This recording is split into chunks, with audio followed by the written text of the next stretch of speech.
From Brunswick's own Glendale here for the title matches of the 2013 JBT Desert Open, the last 10 minutes of the 2012-13 season. Tyler Bowe and Landon Carnati going at it for the scratch title. We are on a, not just a bear lane condition, I think it's a grizzly bear lane condition at this point, a blown out bear pattern. If you're not familiar with it, that's one of the 3 new animal patterns. It's basically US Open. 40 feet dead flat, 1-to-1. Anything you miss right, we'll do what that just happened. Anything you miss left, we'll miss way left.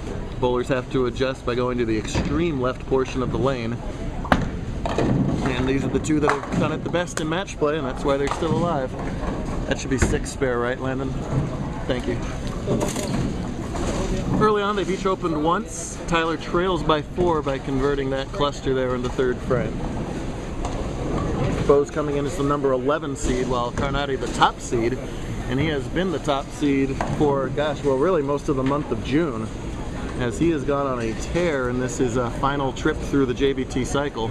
He's going to age out after 10 minutes from now. Actually, he's going to be too old for JBT. But don't worry about that later, as he is finishing with a bang, winning the Arizona Invitational and winning the Summer Masters. Oh, nice shot from Tyler, leads to 7. But Landon's got his hands full with Bowe's, one of the very tough customers from the Pacific Northwest Conference. We just keep throwing bowler after bowler at you. You saw 3 of them at the TPC 2 weeks ago, and now here's a 4th, Tyler. Like Bowler of the Year Daniel, one of the younger ones too, is 15 or 16, somewhere in that range. Just a little tight. Hard and straight at the 7, that's the way to do it on the Shots Impossible like it is. With the Sperry trails by only 5. Landon dominated early and often in this tournament, led by well over 150 pins through the 15-game qualifier on 3 different patterns, Bear, Wolf, and Badger. As the leader, he had a choice of which of those 3 patterns to lay out for this match play round, and he must have had a little mini stroke in the middle of it because he chose Bear again. Look how far left he is. And look how high up that goes. All that for a 5-pin. That's really one of the moves that you'll see any bowler with any kind of rotation make at this point. If you watch night blocks at the actual US Open, or anytime there's a blown out pattern like this, you'll see Fagan, Belmo, and 20 other bowlers lofting it just as much as he is right now.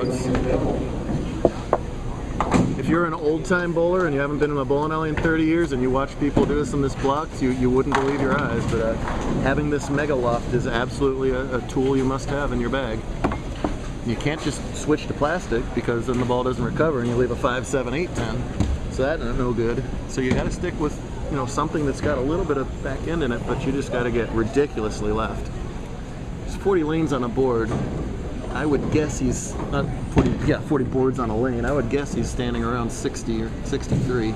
See how he projects his feet to the right? That's because the ball has to go to the right, or else we go in the left gutter. That's just beautiful. That's a clinic on how you play deep inside. It wasn't exactly a clinic in the last match, but he got by Kyle King 159 to 154 in his semifinals. Games around that range were winning all throughout match play. While Bowe looked good in a 205-171 win over Cortez Schenk in the other semi. Now Tyler has less rotation and a little bit more, well, a lot more side rotation, so he doesn't have to loft it quite as much. Yeah, he's inside just as much, but because of that softer hand, he doesn't have to do the lofting thing, and he's just about the only one in the field that wouldn't have to at this point. I think that's a distinct advantage, just it has to be a little bit easier to play 40 than it does to play 63, one would think, but who knows.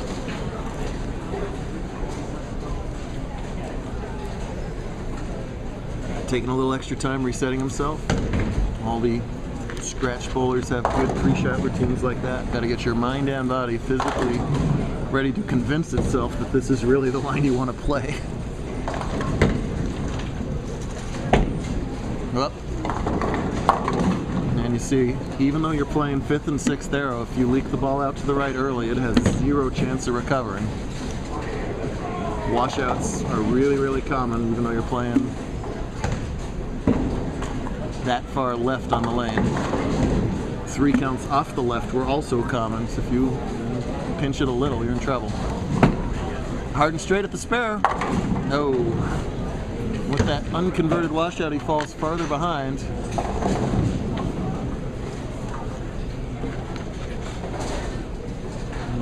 Landon looking to finish this thing off here. Can go a long way if he can make it a 2 or 3 bagger here.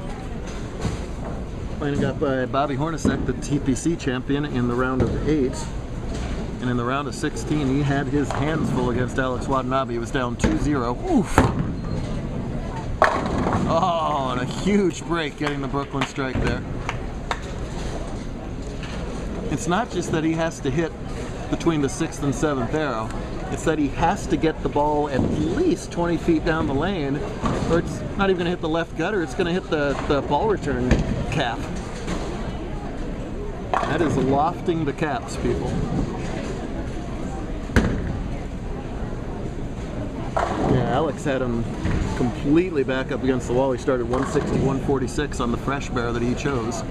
Again, look at those feet, how angular they are to get everything to project to the right. He likes it. Oh, and he should. Gets that 5 to saw over into the 7 pin for a huge turkey, and he is taking control of this match. Part 2 will show the rest.